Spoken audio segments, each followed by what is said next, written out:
Assalamualaikum warahmatullahi wabarakatuh. Untuk pembelajaran fisika minggu ini, kita akan membahas mengenai bab yang keempat, yaitu gerak lurus. Sebelum kita mempelajari lebih dalam mengenai gerak lurus, kita akan bahas terlebih dahulu mengenai gerak. Dalam kehidupan sehari-hari, pasti kalian sering menyebutkan bahwa benda itu bergerak, mobil itu bergerak, balon itu bergerak, bola itu bergerak, dan lain sebagainya. Tapi apakah kalian tahu apa itu yang dimaksud dengan gerak?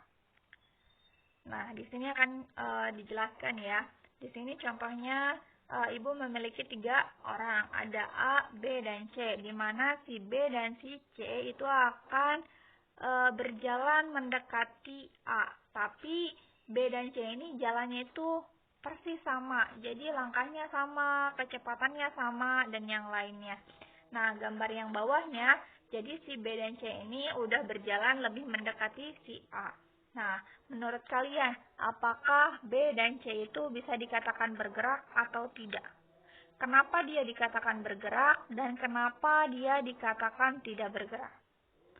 Nah, menurut A, bisa saja B dan C itu dikatakan bergerak. Karena apa? Karena mungkin dia memilih titik acuannya adalah dia. Jadi, si B dan C ini bergerak karena si B dan C itu yang tadinya jauh menjadi lebih dekat. Jadi, ada perubahan posisi terhadap dirinya pribadi. Nah, tapi menurut B, bisa saja C itu tidak bergerak. Kenapa? Karena C itu tidak ada perubahan terhadap dirinya. Jadi, dia tetap ada di belakangnya dengan jarak yang sama. Menurut C juga bisa saja si B itu tidak bergerak. Karena apa? Karena B itu masih ada tetap di depannya dengan jarak yang sama. Jadi, di sini kita dapat simpulkan bahwa gerak itu bersifat relatif. Yaitu setiap orang itu bisa mengatakan benda itu bergerak atau tidak bergerak. Itu bergantung terhadap titik acuannya. Jadi, ketika A menyebutkan B dan C itu bergerak, itu benar karena dia memilih dirinya pribadi sebagai titik acuannya. Jadi, B dan C itu ada perubahan posisinya terhadap dirinya. B juga benar mengatakan bahwa C itu tidak bergerak karena dia memilih titik acuannya adalah dirinya pribadi. Jadi si C itu tidak mengalami perubahan posisi terhadap dirinya. Dia tetap ada di belakangnya dengan jarak yang sama. C juga sama benar, menilai bahwa B itu tidak bergerak karena B itu tetap ada di depannya dengan posisi yang sama, dengan jarak yang sama. Jadi gerak itu bisa dikatakan relatif. Gerak itu dikatakan relatif. Setiap orang bisa menyebut benda itu bergerak atau tidak, itu tergantung dengan titik acuannya. Nah, boleh nggak sih titik acuannya itu bukan diri kita pribadi? Boleh-boleh aja. Nah, contoh lainnya ya, di sini ada sebuah mobil nih, di mana di mobilnya itu banyak orang.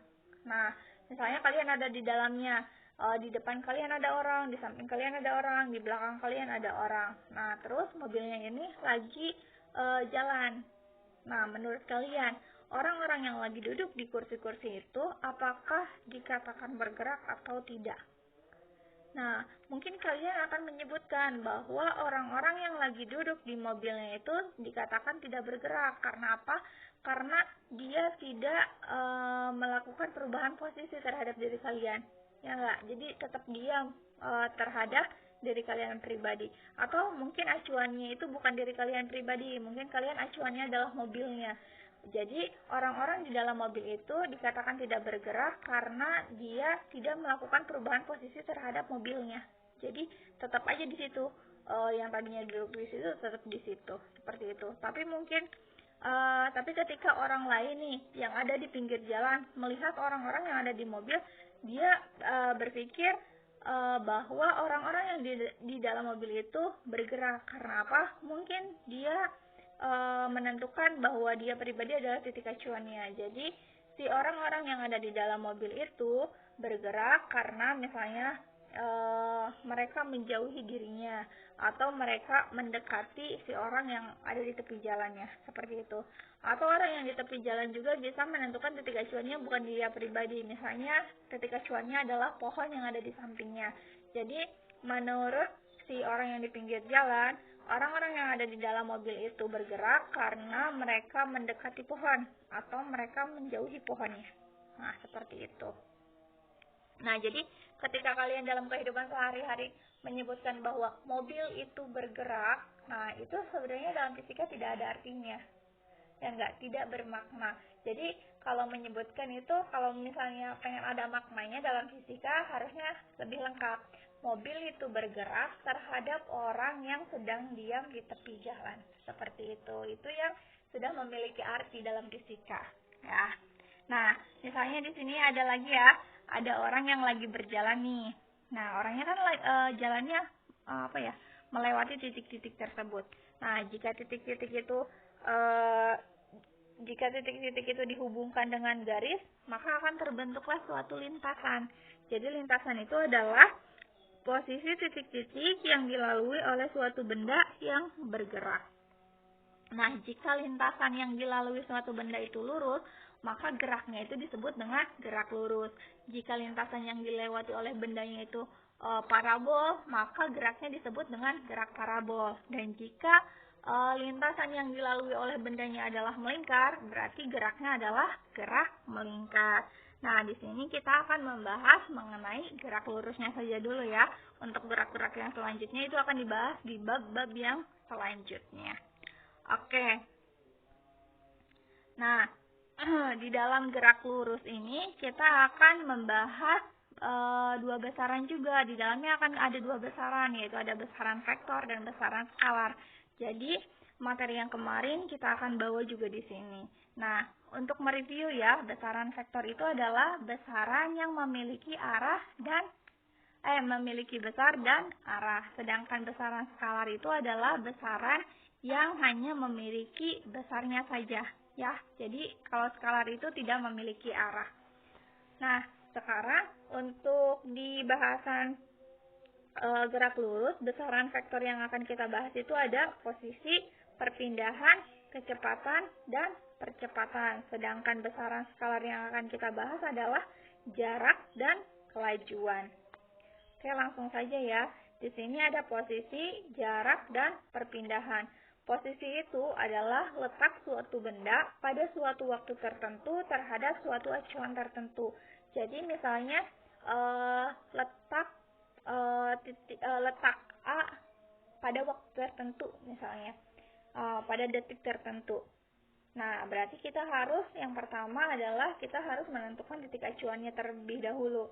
Misalnya di sini ada garis nih, ada titik-titiknya. Misalnya setiap titik itu bernilai 1.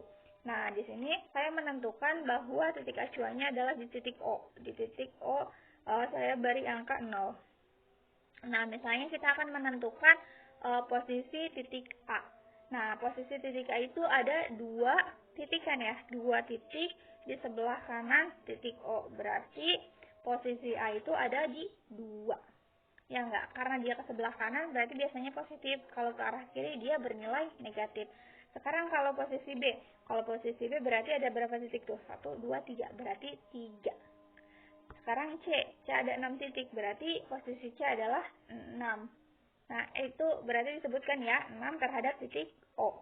Nah, sekarang posisi D. Posisi D kan ada di sebelah kiri ya. 4 titik di sebelah kiri O. Berarti posisi D itu ada minus 4 dari titik O. Kalau yang E berarti minus 6 dari titik O. Nah, ini titik acuannya boleh nggak? Nggak O. Boleh. Misalnya titik acuannya kita ganti ke A. Boleh aja.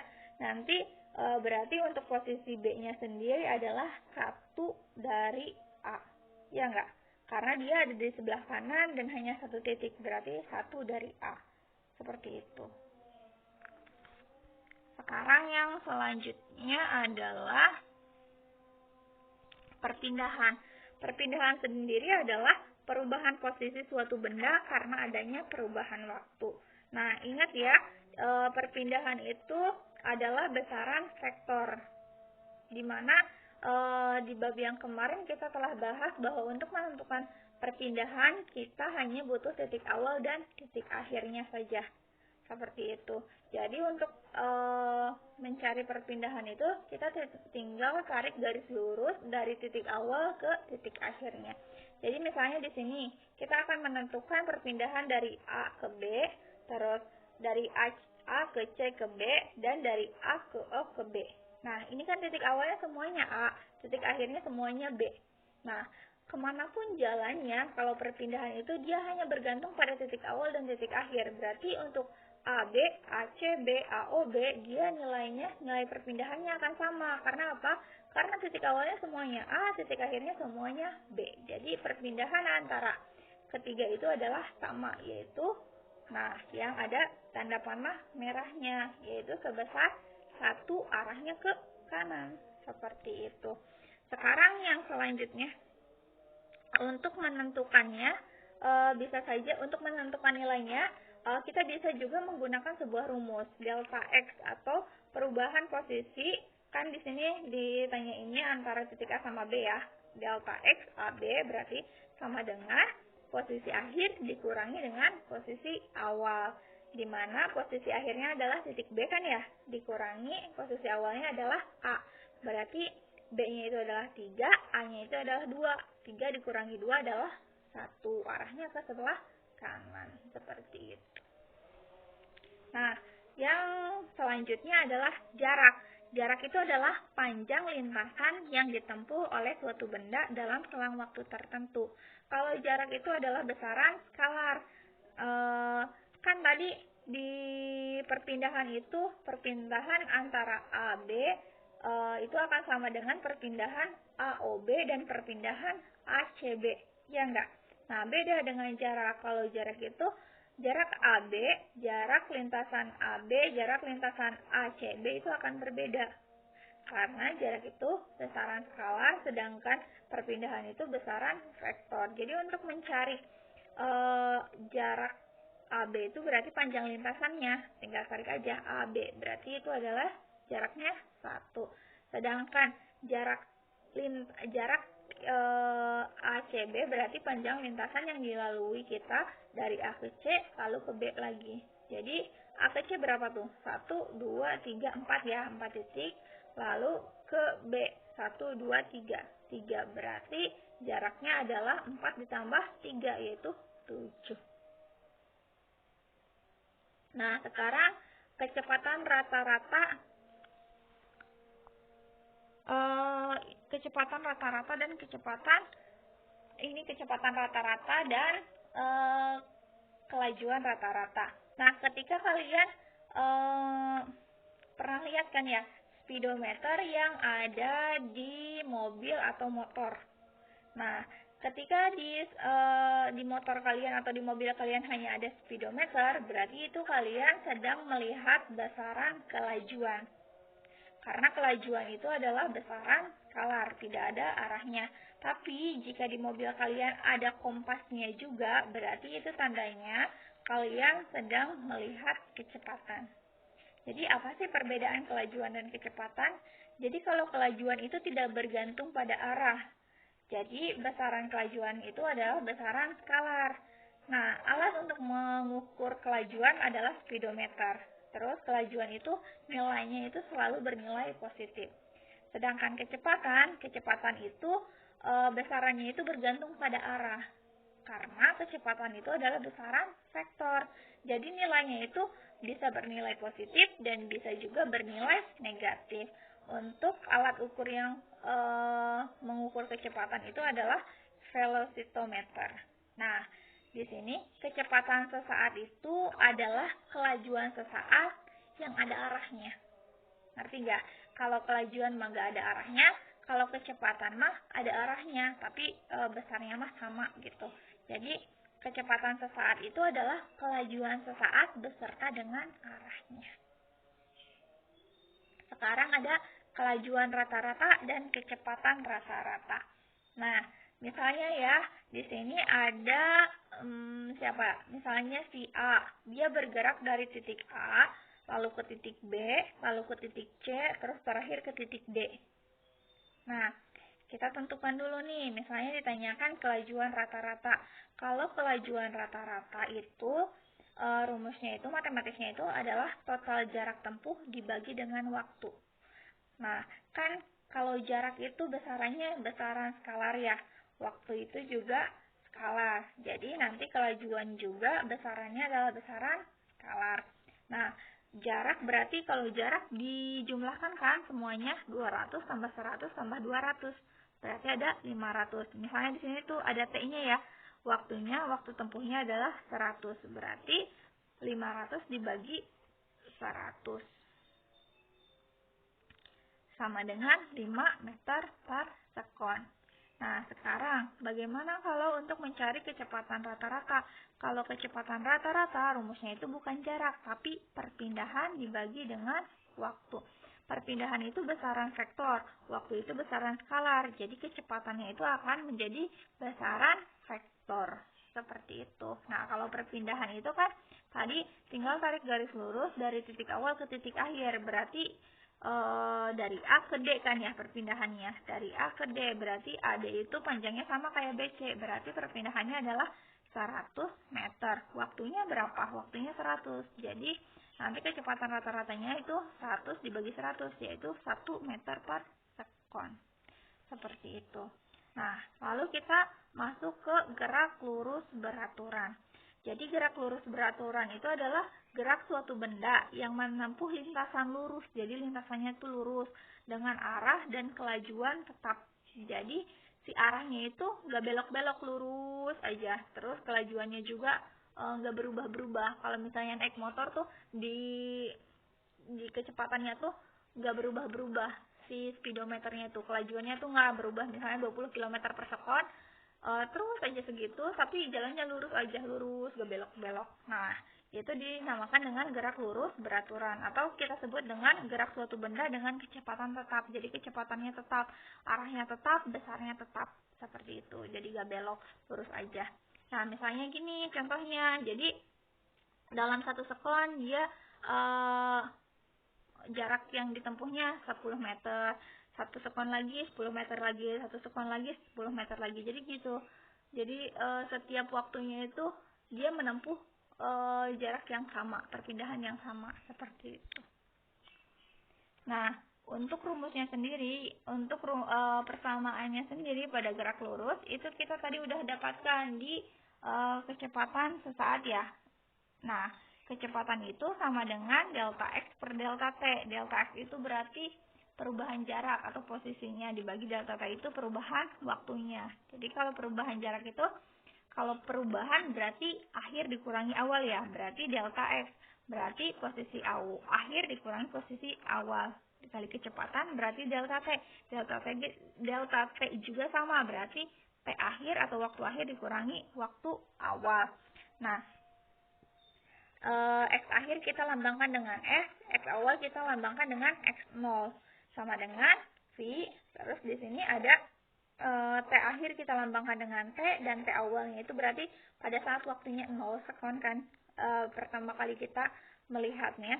Jadi nanti T awalnya adalah 0. Jadi nanti X-nya itu akan sama dengan X sama dengan X0 nya kita pindah ruaskan, X0 ditambah V dikalikan dengan T, di mana X adalah posisi akhir, X0 adalah posisi awal, V adalah kecepatan, dan T adalah waktu. Nah, contoh soalnya ya. Sebuah sedan yang sedang melaju 90 km per jam berada 100 meter di belakang sebuah jeep yang sedang melaju 75 km per jam. Tentukan waktu yang diperlukan sedan untuk menyusul jeep. Di manakah sedan menyusul jeep? Nah, di sini kan satuannya udah beda ya. Di sini kecepatannya kilometer per jam, tapi jaraknya meter. Nah, tapi kita untuk merubah si 90 km per jam itu ke meter per sekon itu, angkanya akan sedikit ada koma-komanya. Jadi kita rubahnya yang jaraknya aja ya, yang 100 meter. 100 meter itu akan sama dengan 0,1 km. Oke, langkah kedua yaitu kita harus menggambarkannya dulu, karena ketika kita hanya melihat soalnya, kita itu akan pusing, ya enggak? Nah, di sini kan ada sedan ya. Katanya sedan itu ada di belakang jeep, berarti jeepnya ada di atas. Aduh, sebentar.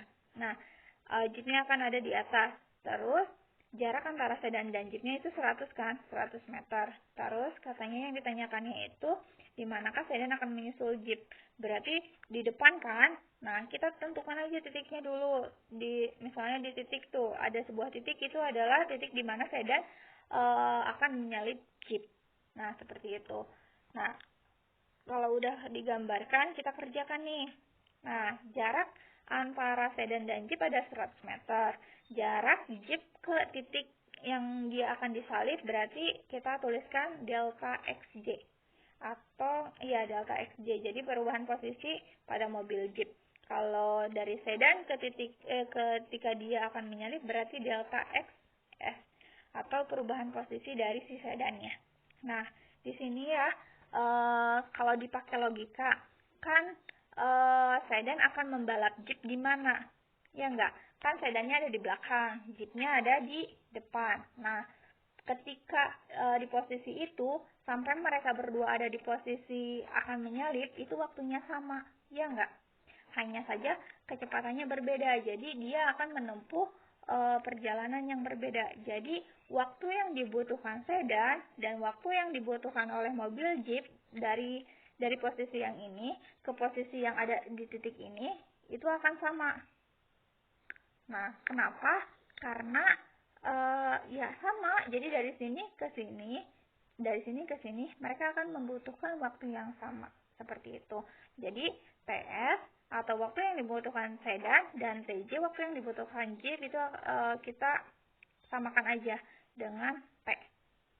Nah, terus lihat, ini ada jarak delta XS, ya enggak? Di sini, sini. Nah, berarti si delta XS itu akan sama dengan 0,1 km ditambah dengan delta XJ, ya enggak? Masuk kan? Masuk ya. Nah, kalau udah kayak gitu, tinggal kesiniin aja, dirumuskan aja. Nah, untuk mencari delta X itu kan rumusnya V dikalikan T. Karena ini untuk sedan berarti V-nya sedan, T-nya juga sedan. Kalau ini untuk jeep berarti V-nya jeep, T-nya juga jeep. Nah, tadi udah diketahui nih di soalnya. Kecepatan sedan itu 90, kecepatan jeep itu 75. Nah, jadi seperti itu. Nah, sekarang lihat.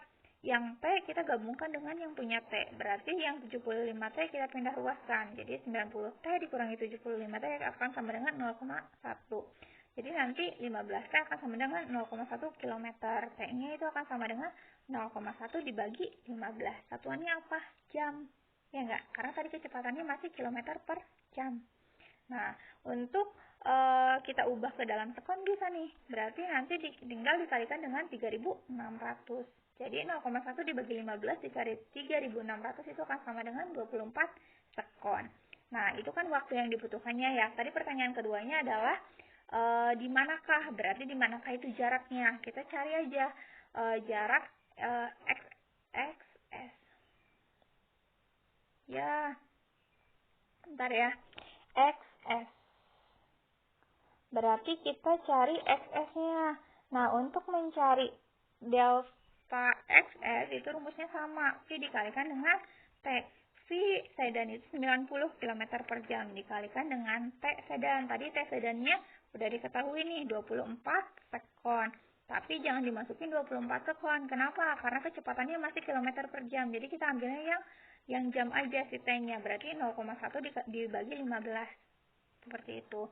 Jadi kalau fisika itu jangan asal masuk-masukin kalau misalnya si besarannya beda, si satuannya beda. Jadi nanti satuannya nggak bisa nyambung gitu. Jadi kalau misalnya ada kilometer per jam berarti waktunya harus jam, nggak boleh sekon seperti itu. Nah, nanti tinggal dikalikan saja 90 dikali 0,1 dibagi 15. Hasilnya adalah 0,6 km. Atau kalau dikemeterin adalah 600 meter. Jadi sedan itu akan membalap jeep pada jarak 600 meter dan waktunya 24 sekon. Nah, ini ada grafik kecepatan dan posisi GLBB. Yang di sebelah kanan grafik cycle itu adalah grafik hubungan antara kecepatan dengan waktu pada gerak lurus beraturan. Jadi kan gerak lurus beraturan itu kecepatannya sama ya. Jadi kecepatan setiap waktunya lempeng aja. Jadi sama aja ketika kecepatannya 20 km per jam ya udah segitu aja. setiap waktu, seperti itu. Nah, yang sebelah kanan itu ada grafik hubungan antara posisi dengan waktu pada gerak lurus beraturan. Jadi, yang ke atasnya itu adalah X atau jarak atau posisi, yang di sampingnya itu adalah T atau waktu. Nah, kenapa di situ X0-nya ada di atas? Karena mungkin aja kita memulainya itu nggak dari titik 0,0. Bisa aja kita mulainya nggak di titik acuannya. Jadi udah berapa kilometer dari titik acuan, seperti itu. Jadi grafiknya ada agak ke atas. Kalau misalnya kita mulainya dari titik acuan, ya udah berarti di sini garisnya gitu. Seperti itu. Nah, kita juga bisa menentukan nih delta X atau perubahan posisi yang dialami oleh suatu benda dari grafiknya. Nah, misalnya di sini ada grafik ya, grafik gerak lurus kan seperti ini ya. Nah, kalau misalnya ada grafik, ditanyainnya dengan perubahan posisi, berarti itu tandanya kalian bisa mencarinya dengan cara mencari luas daerah di bawah grafiknya. Nah, kan di bawah grafik ini daerahnya adalah, daerah grafiknya itu di sini, sebentar ya.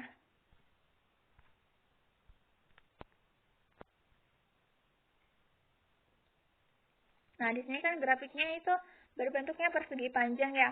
Persegi panjang berarti luas daerah grafik. Berarti luas persegi panjang. Persegi panjang itu luasnya panjang dikalikan dengan lebar. Di mana di sini panjangnya adalah T, lebarnya adalah V. Berarti delta X-nya itu akan sama dengan perkalian antara V dikali T. Sama aja kan ya. Jadi nanti kalau misalnya diketahui grafik, kalian juga bisa mencari perubahan posisinya atau delta X-nya. Kalau misalnya diketahui datanya juga bisa seperti itu. Jadi bisa dengan beberapa cara. Nah, untuk pertemuan hari ini cukup sekian. Kalau ada yang mau ditanyakan, boleh ditanyakan. Wassalamualaikum warahmatullahi wabarakatuh.